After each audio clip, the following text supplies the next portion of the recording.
आजिर एई संध्या उपासना रे आपण समस्त को स्वागत जनाऊ।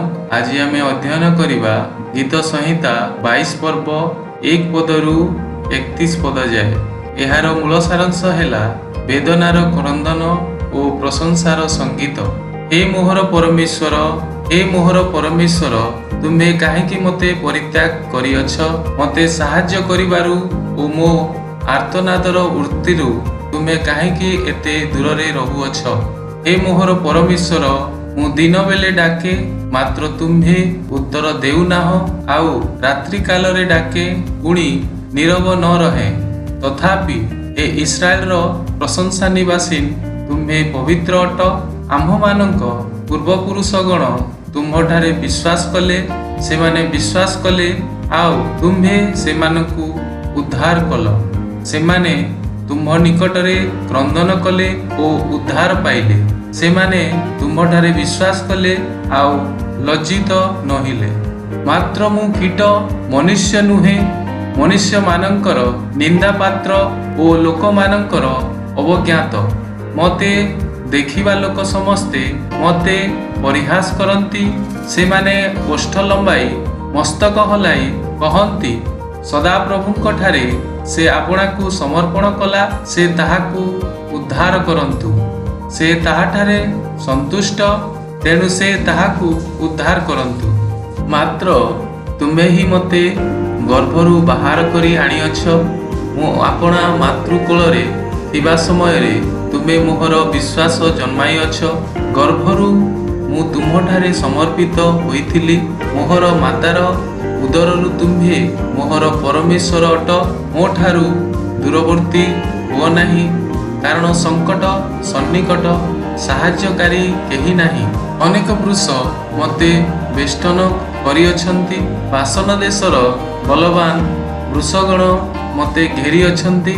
सेमाने ग्रास करिबाकु इच्छा ओ गर्जनकारी सिंह तुल्य मो प्रति मुख मेलाई अछंती। मु जल परी ढळा हेउअछि ओ मोहर सबु अस्थि संधिरु खसी पड़ुअछि। मोहर हृदय महम परी होइअछि, ताहा मो अंत मध्यरे तरली जाए। मोहर बल खपरा परी शुष्क होइअछि, आउ मोहर जिह्वा तालुरे लागि जाउअछि। पुणी तुमे मोहर मृत्युरु धुलिकी आनिअछ, कारण कुकुर माने मते बेष्टन करिअछंती। दुराचारी मानंक मंडली मते बेड़ी अछंती। सेमाने मोहर हस्तपाद विद्ध करिअछंती। मु आपणा अस्थि सबु गणी पारे। सेमाने मते अनाई चाहि रहिथांती। सेमाने आपणा मानंक मध्यरे मोहर वस्त्र विभाग करंती ओ सेमाने मो उत्तरीय वस्त्र पाई गुली बांट करंती। मात्र हे सदा प्रभु, तुम्हे मोठारु दूरवर्ती हुओ नाही। हे मोहर आश्रय, तुम्हे मोर साहाय्य पाई सत्वर हुओ। खड्गरु मो प्राणकु ओ कुकुरर बलरु मोहर एकमात्र आत्मा को उद्धार कर। सिंहर मुखरु मते निस्तार कर। हाँ, अरणा षंढर श्रृंगरु रक्षा करी तुम्हे मते उत्तर देइअछ। मु आपणा भातृगण निकटरे तुम्भ नाम प्रचार करिबी। समाज मध्यरे मु तुम्भर प्रशंसा करिबी। हे सदा प्रभुंकर भयकारी गण, तुम्हे माने ताहांकर प्रशंसा कर। हे जाकुबर वंश, तुम्हे समस्ते ताहांकर समादार कर। हे इस्राएल वंश, तुम्हे समस्ते ताहांक निकटरे भीत हुओ, कारण से दुखीर दुख तुच्छ की घृणा करि नाहांती। कियबा से ताहाठारु आपणा मुख लुचाई नाहांती। मात्र से ताहांकु डाकन्ते से शुणिले। महासमाज मध्यरे तुम्हे ही मोहर प्रशंसा भूमि। मु ताहांक भयकारी मानंक साक्षातरे आपणा मानत सबु पूर्ण करिबी। नम्र लोक माने भोजन करी परितृप्त हेबे। सदा प्रभुंक अन्वेषणकारी गण ताहांकु प्रशंसा करिबे। तुम्हमानंक अंतःकरण नित्यजीवी हेउ।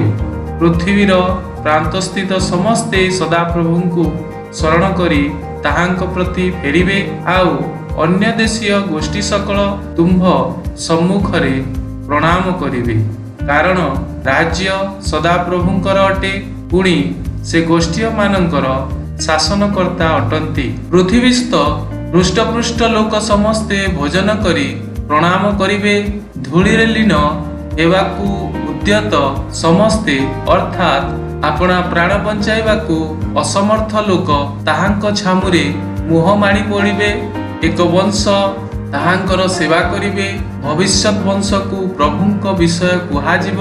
ସେମାନେ ଆସି ଭବିଷ୍ୟତରେ ଜାତ ହେବା ଲୋକଙ୍କ ନିକଟରେ ତାହାଙ୍କ ଧାର୍ମିକତା ପ୍ରଚାର କରି କହିବେ, ସେ ଏହା ସାଧନ କରିଅଛନ୍ତି।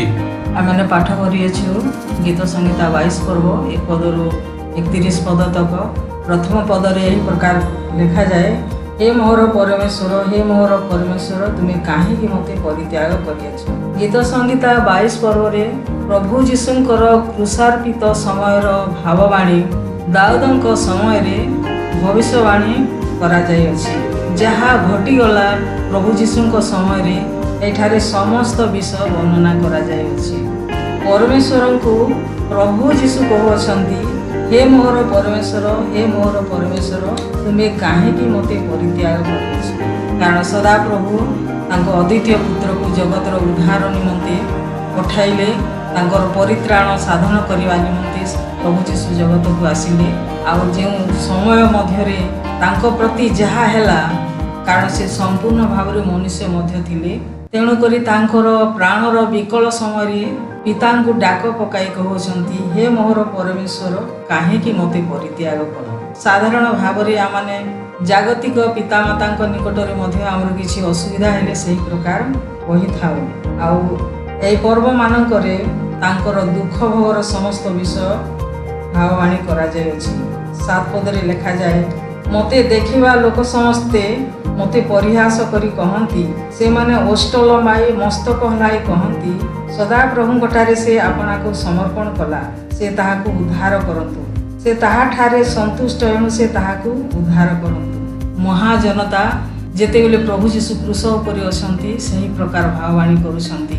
ଆଉ ସେ ସମସ୍ତ ବିଷୟ ଏଠାରେ ବର୍ଣ୍ଣନା କରାଯାଇଛି। 10 ପଦରେ, ଗର୍ଭରୁ ମୁଁ ତୁମଠାରେ ସମର୍ପିତ ହୋଇଥିଲି, ମୋହର ମାତାର ଉଦରରୁ ତୁମେ ମୋହର ପରମେଶ୍ୱର ଅଟ।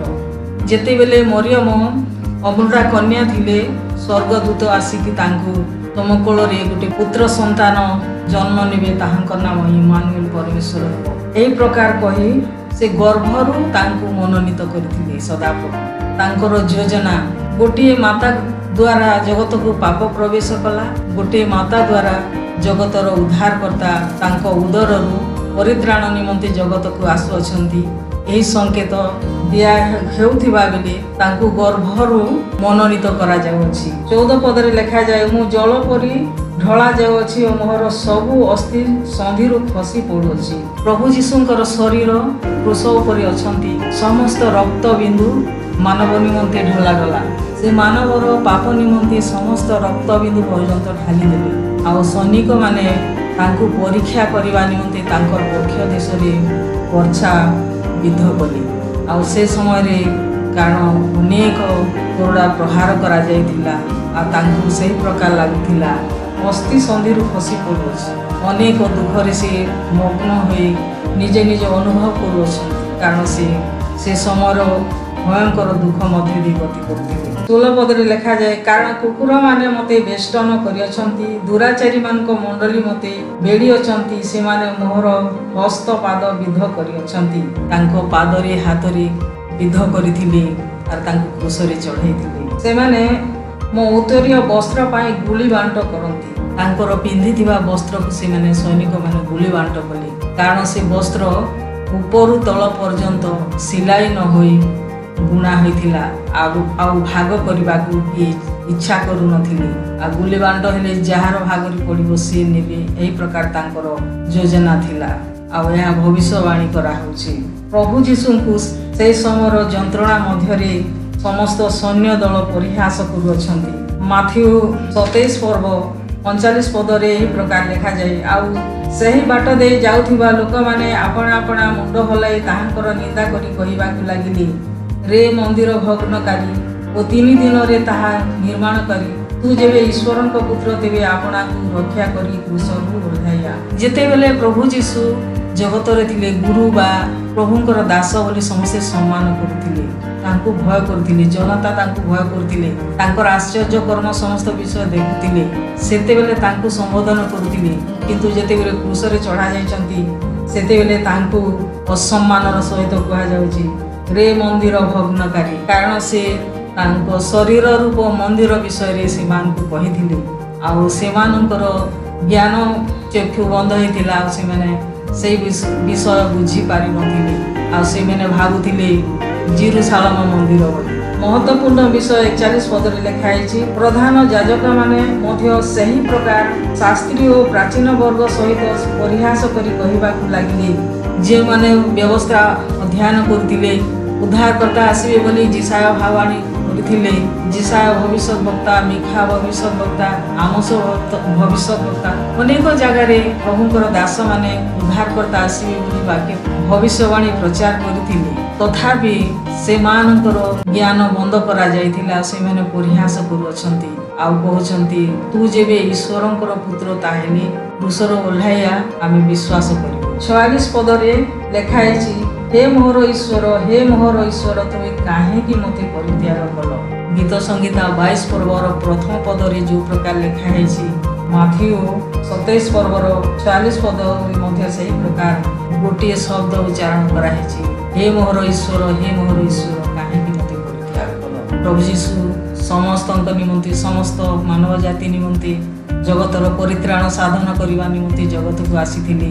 यह पितांकर इच्छा योजना थिला आउ मनुष्य जेपरी परित्राण पाइबो आ पिता पुत्रंकर मिलन हेबो, समस्ते पितांक सहित पुत्रंकर सहित तांक गृहरे एक सांगरे रही भोजन करिवे ए योजना तांकर थिला। ताहा जे प्रकार सफल हेबो सेही प्रकार प्रभु जीशुंक द्वारा ताहा समापन कले। आमेने जदिबा पढ़ुछु जदिबा जानुछु तथापि आमनकर सेही प्रकार ज्ञान चकु कार्य करू नाही, अचल अवस्था परिका जना पड़ुछि आ तेणु करी आमे देखु देखु अंध शुणु शुणु बधिर करी कार्य करूछु। आमे जदि जाग्रत हेबा आ ताहांकर वाक्य पालन करिबा, ताहांठारे विश्वास करिबा, ताहेले प्रभु ठारे आमे स्थान पाइबा लागि रहिबा। प्रभु ए वाक्य रे आशीर्वाद प्रार्थना करिबा।